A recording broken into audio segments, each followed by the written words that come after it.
Claro, en realidad lo que debemos de leer entre todo esto es que Jesús era uno de las parias más parias de la clase más baja. Había otros que se llamaban celotes. De hecho, se planteó durante un tiempo, hay hipótesis que plantean si Jesús pudo haber sido un celote. Los celotes eran, no te voy a decir que terroristas, pero básicamente dentro de la línea de los celotes había unos que iban siempre con un puñal aquí debajo, un puñal que se llama sica, y que si tenían que matar por dinero y por religión, mataban. Hello, I'm Mr. Márquez y esto es Reaccionando. Reaccionando a videos que envían mis amigos que encuentro en la web, que son famosillos.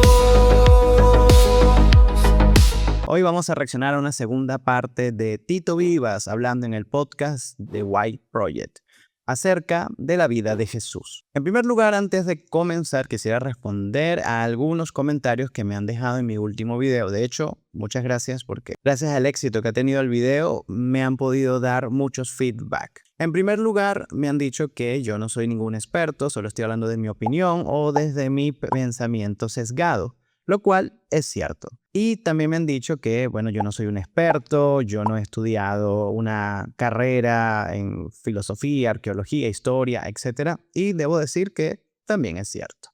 Ahora, mi respuesta ante esto es 3 cosas. Primero, existe algo que se llama falacia de autoridad. Y esto es que se le da valor a un argumento basándose en quien lo dijo más que en el argumento en sí.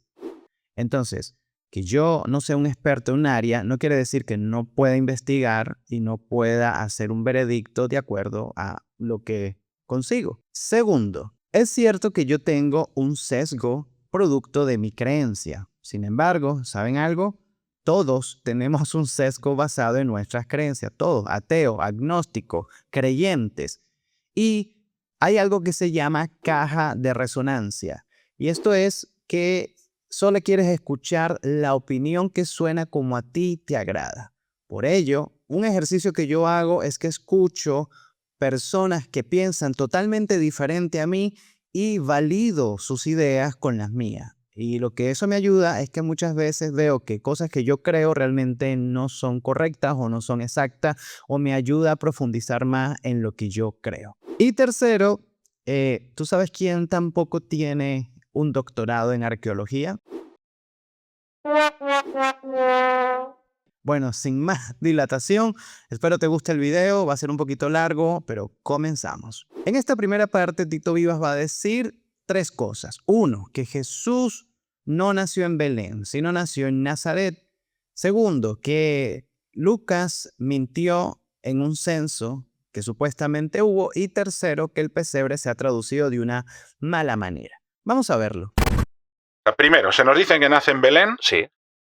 pero por una razón muy sencilla, y es porque, según la tradición mesiánica, el Mesías judío tiene que ser heredero de la casa de David. Por lo tanto, tiene que pertenecer a la estirpe de Raquel, de Ruth y demás, es decir, de Belén. Por lo tanto, en los evangelios se inventa, por decir de alguna manera, la elaboración de un censo que obliga a José a bajar con su familia y darse de alta en Belén, con María embarazada, y de repente nace allí. ¿Pudo haber ocurrido? Pudo haber ocurrido. No digo que no. Bien, trataré de dar mi respuesta lo más ordenadamente posible y trataré de apoyarme con algunos gráficos. Espero que sea más eficiente porque sé que quizás yo no hablo pues perfectamente o me enredo, quizás hablo un poco lento, así que vamos a ello. Primero, Lucas no tiene ninguna razón por la cual mentir acerca de un censo. La razón principal de escribir, él dice que es ordenar los acontecimientos y enviárselo al excelentísimo Teófilo, que era una persona que probablemente tenía un alto cargo en el gobierno romano. Si lo que estaba diciendo era un invento, habiendo escrito tan cerca de la fecha, porque está datado el libro del Evangelio de Lucas entre el 50 y el 73 después de Cristo, pues mucha gente vería la mentira. Mentirle a un funcionario romano te podría costar incluso la vida. Segundo, Lucas tiene acceso a registros que nosotros no. Y esto es otra cosa que no menciona Tito Vivas, que nosotros no tenemos acceso a estos registros por la distancia del tiempo. Pero Lucas sí los tenía. Que la arqueología no haya conseguido todavía indicios de dicho censo no quiere decir que no existiera. De hecho, hay muchas cosas hoy en día que tiene validez histórica, pero que todavía no se ha encontrado nada en las investigaciones arqueológicas. ¿Quieres un ejemplo? Bueno, tenemos la correspondencia de Plinio el Joven con Trajano, que data más o menos del siglo II después de Cristo. Tenemos más de 100 cartas nombrando sitios específicos, construcciones del gobierno romano, baños públicos, teatros, edificios, y hasta la fecha ninguno ha sido encontrado por la arqueología. Sin embargo, nadie pone en duda que esos edificios existieron, aunque solo se digan en estas cartas. Tercero, ningún académico concluye al 100% que el censo no existió. Pero lanzando una flecha a favor de Tito Vivas, encontraremos que la mayoría de los académicos eruditos en el Nuevo Testamento, tales como el agnóstico Bart Ehrman, Raymond Brown y Paula Fredriksen, concluyen que el censo es muy improbable, pero ninguno se anima a decir al 100% que es así. Mientras que un grupo más pequeño de conservadores como el historiador Craig Kenner, el catedrático F.F. Bruce o el erudito Darrell Bock, que ellos están muy abiertos a que sí ocurrió el censo. Es un tema que está siendo todavía debatible y la defensa que dan los conservadores es muy fuerte, ya que concluyen que en ese tiempo existieron por lo menos 2 censos. A ver, explico un poco rápido el contexto. Lo que tenemos evidencia fuera de la Biblia es que hubo un censo de parte de Roma en el año 6 después de Cristo, lo cual no puede ser el censo del que habla Lucas, ya que Jesús nació aproximadamente en el 4 antes de Cristo. Sí, es un poco loco esto de que haya nacido antes de Cristo, pero sígueme la idea, luego lo investigamos. Entonces los que están en contra de la veracidad del libro de Lucas dicen que este se inventó el censo o que se equivocó en la fecha. Sin embargo, estudiando detenidamente el libro, nos vemos que Lucas era un investigador serio, no cometería semejante error. Así que los defensores dicen que el censo del cual está hablando Lucas es otro. No era un censo para impuestos, sino para empadronamiento. Y no era un censo universal en todo el imperio, sino simplemente regional. De no ser así, no tenía por qué haber mencionado personajes históricos como Augusto César o Cirenio. Ahora esto nos lleva a discutir el punto de por qué se le dice a Jesús de Nazaret. La cuestión es que a Jesús se le conoce como el Galileo, se le conoce como el Nazareno. Entonces, lo más lógico es que naciera en Nazaret, que era una ciudad de Galilea, y por eso se le conoció toda la vida. Sí. En primer lugar, Mateo y Lucas no tienen por qué hacer nacer a Jesús en Belén para convertirlo en el Mesías. Me explico. Mateo y Lucas dicen que José y María descienden de David. Entonces ya tiene Jesús ese linaje. Y así ha sido con muchos descendientes de David, como Salomón, Absalón, entre otros, fueron reyes que no nacieron en Belén y aún así tenían su linaje. Además, ellos mismos mencionan a Jesús como Jesús de Nazaret, por cuanto allí fue su crianza. No hay ninguna mentira aquí. Si vemos a los académicos nuevamente, ninguno concluye al 100% que Lucas se equivoca en cuanto a esto. Solo muchos dicen que es plausible que nazca en Nazaret. Por ejemplo, el experto en el Nuevo Testamento y católico Raymond Brown, el judío Gesed Hermes y el doctor en teología James Dunn concluyen que Nazaret se pudiera considerar históricamente más válido para que haya nacido Jesús. Pero aún así no es 100% aceptado. Así que aquí Tito Viva se equivoca en decir que ya es un caso cerrado, ya que tenemos otros académicos de talla mundial como el investigador Dale Allinson, Richard Vaughan, historiador, y el erudito anglicano N.T. Wright concluyen que el nacimiento en Belén es también plausible. Te dejo aquí una gráfica que muestra los que están a favor y en contra de este punto. Y finalmente tenemos el pesebre mal traducido. Y luego viene la cuestión de esa historia de que la posada está llena y nace en un pesebre. ¿Sí? Bueno, aquí el problema viene de la traducción que se hace del griego de esas palabras. Porque posada no hay que interpretarlo como un hotel donde tú vas y no hay habitaciones porque hay mucha gente, y la otra no hay que traducirla como pesebre, sino como lugar donde se guardan los animales. En cuanto a esto, cae por su propio peso. Ya vimos que simplemente lo están sacando porque supuestamente Jesús nació en Nazaret, en unas cuevas donde estaban las personas pobres, donde estaban los animales, pero ya vemos que esto se puede caer por su propio peso. Así que lo que realmente vamos a enfocarnos aquí es en el tema de la mala traducción. Y esto es un muy mal argumento porque hoy en día, pleno 2025, cualquiera con acceso a Internet puede hacer rápidamente una búsqueda y ver qué dice el texto en el original. En griego, pesebre es fatne, que literalmente significa donde comen los animales. Es decir, realmente José y María estuvieron en un sitio donde había animales y acostaron al bebé en un comidero de animales. Es decir, lo que nosotros conocemos como un pesebre. No veo ningún error de traducción. En conclusión, tenemos pruebas suficientes para concluir que el censo sí existió, Jesús sí nació en Belén, se le conocía como Jesús de Nazaret por su crianza y cuando nació, fue colocado en un comidero de animales que nosotros conocemos como pesebre. Luego José Vivas va a hablar de que Jesús tuvo otros hijos antes que María. Y aquí muchos me acusaron que yo estaba atacándolo a él de manera personal, pero no, porque vemos que esta es una visión teológica de la Iglesia Católica Romana. Pero históricamente ni bíblicamente esto se sostiene. Vamos a revisar. O sea, José tenía más hijos de una mujer anterior. O sea, Jesús habría tenido hermanos por parte de padre, ¿no? Claro, eso no se cuenta en la historia. En los apócrifos se cuenta. En los apócrifos, claro. Los nuestros canónicos no, ¿no? Ajá. ¿De dónde viene esta idea de que José, el esposo de María, tenía hijos antes de desposarla? Bueno, esto no viene de algo verificable, ya que donde se encuentra esto es en un documento apócrifo, es decir, en un pseudoevangelio que data del siglo II, 150 años después del nacimiento de Jesús. ¿Y esto quiere él hacerlo pasar por qué? ¿Por un documento histórico? ¿En serio? Dicho documento es el protoevangelio de Santiago, que indica que José tuvo unos hijos y enviudó y entonces luego era un anciano. De ese matrimonio previo tuvo hijos y tomó a la Virgen María que estaba en un templo. Por lo que este texto, más que ser una evidencia histórica, parece más bien algo que se usaba en la época para poder calzar la creencia de que María siempre se mantuvo virgen.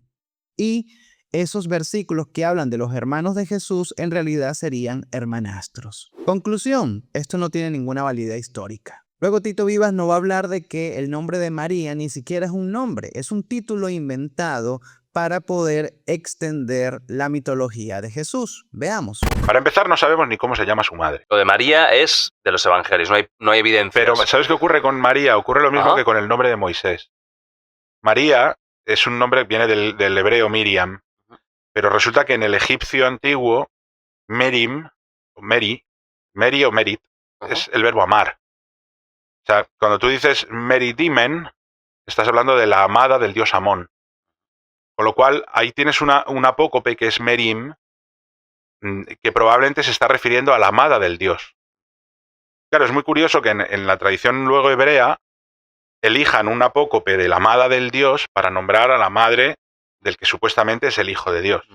Y fíjate qué curioso, porque hay una mujer en Magdala, ¿vale?, que se va a conocer como la Magdalena, porque claro, es de Magdala, María Magdalena, que resulta que va a ser amiga de Jesús. Ya, eso no queda claro, ¿eh? Pero también se llama María. Sí. Es decir, también es la amada del Dios. Bueno, revisemos la evidencia. Como decimos en este canal, un texto fuera de su contexto es un pretexto. Es cierto que María es un nombre que viene probablemente del egipcio. Eso lo vemos en el Antiguo Testamento, cuando vemos el personaje de Miriam, la hermana de Moisés. Pero por esto no se concluye que sea un nombre inventado. Al contrario, es un nombre común, ya que les recuerda a los israelitas al pueblo cuando estaba en Egipto. En Egipto.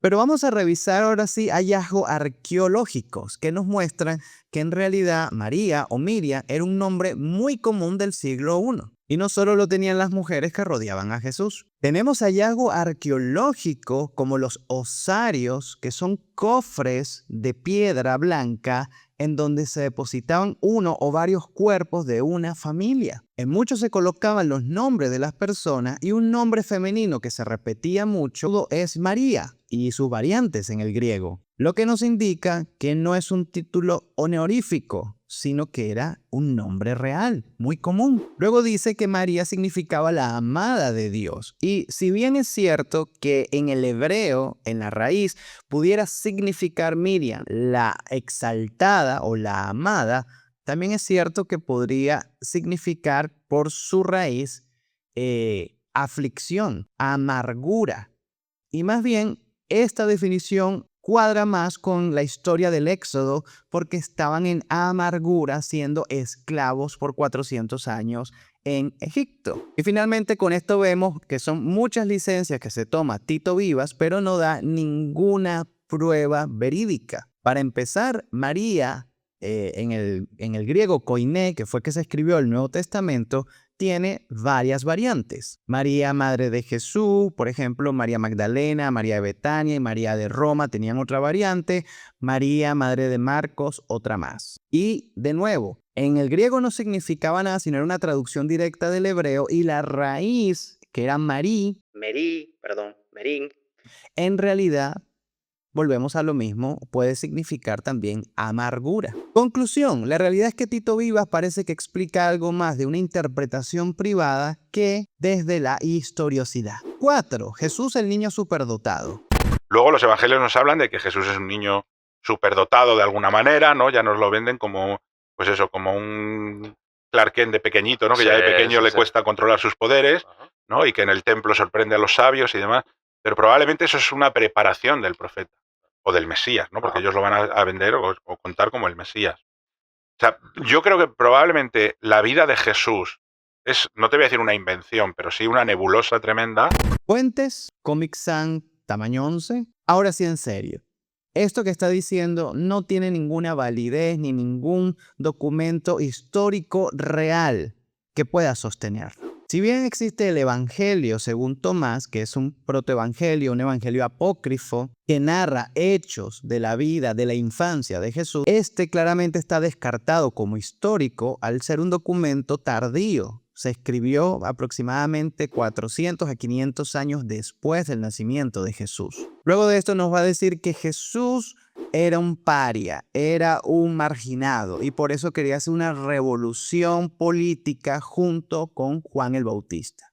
Jesús está perdido por el desierto, se tienta a sí mismo, que sí, que sí, no, y se empieza a encarrilar un poco cuando conoce a Juan el Bautista. Pero claro, en realidad lo que debemos de leer entre todo esto es que Jesús era uno de las parias más parias de la clase más baja de la Galilea y de la Judea de ese periodo. O sea, su padre, que nosotros lo hemos traducido como carpintero, el término en realidad, ¿no? Si te vas al griego, al original, era un ñapas, era un chapucillas que trabajaba en lo que podía. Entonces, no es un ebanista. O sea, es un señor que probablemente si tiene que trabajar en el área de la ciudad de Séforis, contratado por los romanos, lo hace y por tanto serían gente muy pobre. Entonces, normal que Jesús en su adolescencia, siendo una persona que viene pues de una madre secundaria y demás, o sea, que hubiera ahí toda una situación de casi de exclusión completa, ¿no? De un personaje que se busca la vida como puede.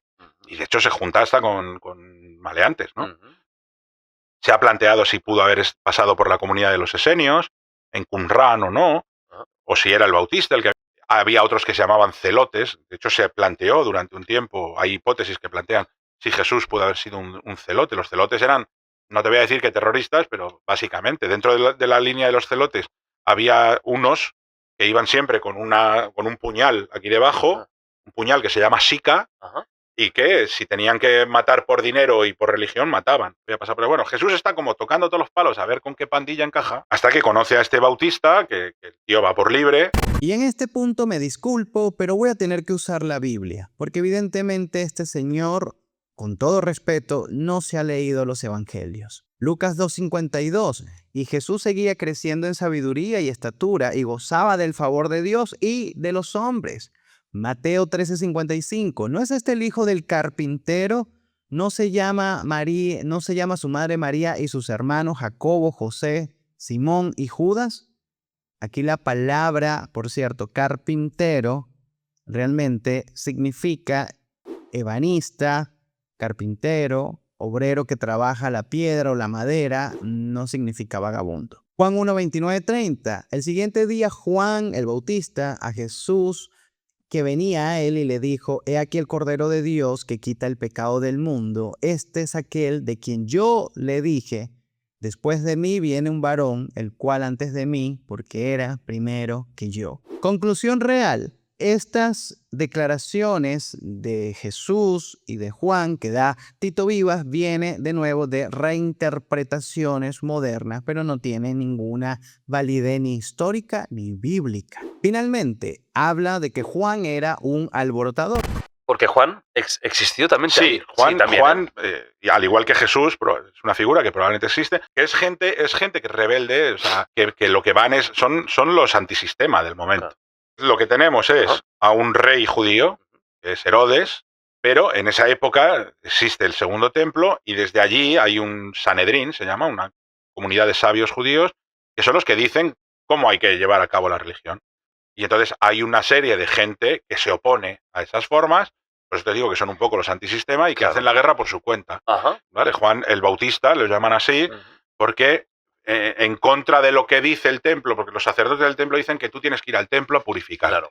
Y entonces él lo que hacía era, en vez de una comunidad donde todo el mundo se está bañando continuamente, él en la zona donde vivía, que era la zona del río Jordán, hacía ese bautismo espiritual. Pero claro, ¿qué ocurre con Juan? Pues que es un revolucionario que está metiendo cizaña y no interesa. No interesa, pero claro, cuando surge un personaje de estos que crea polémica, pues es al primero que le interesan quitárselo de medio. Y a Juan se lo quitan. Y a Juan lo decapitan. Entonces, Juan era un autoproclamado profeta. A Roma y al Sanedrín no les gustaba.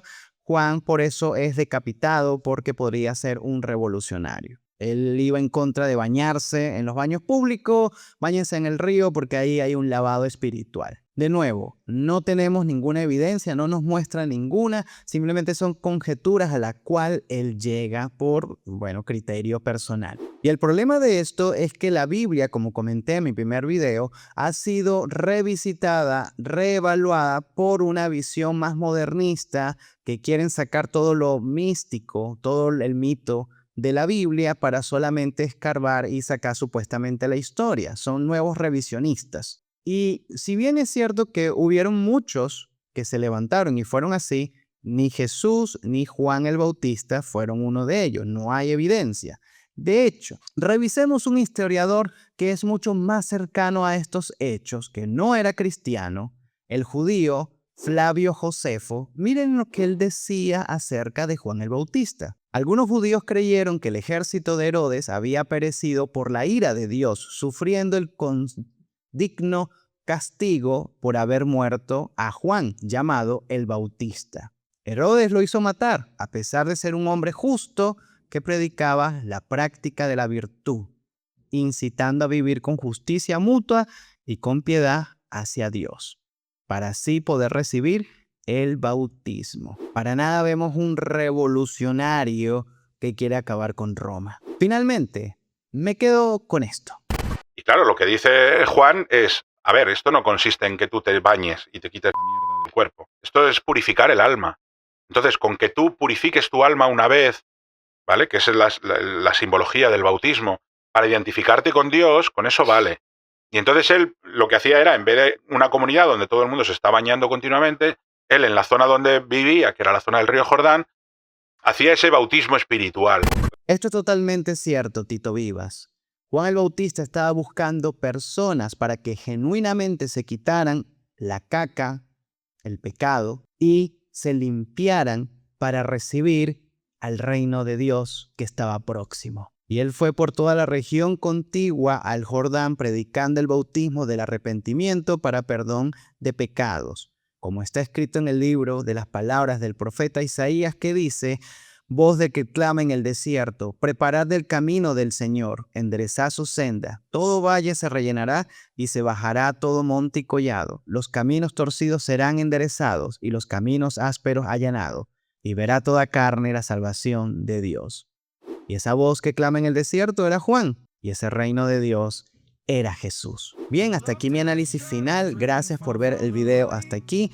Hay otras partes que él habla acerca de Moisés, acerca de otros puntos históricos, pero la verdad no valdría mucho la pena meterme porque son muchos tecnicismos que tienen que ver con cosas arqueológicas, cosas históricas, y yo no me siento ni con el tiempo ni con la capacidad para poder hacerlo. Así que si te ha gustado este video, yo te invito a que lo puedas compartir, me puedas dejar en la caja de los comentarios si no te gustó, si presentar todas estas pruebas, presentar toda esta investigación que hice, para ti todavía no es suficiente y necesitas más, pues por favor déjamelo en la caja de los comentarios. O si esto es una información que por primera vez tú la escuchas y al contrario ha fortalecido tu fe, te invito que también me lo dejes en la caja de los comentarios.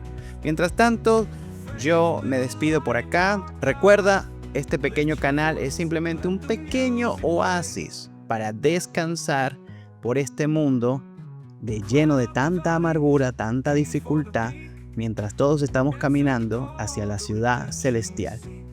I'm Mr. Márquez. Nos vemos en un próximo video. Chau, chau.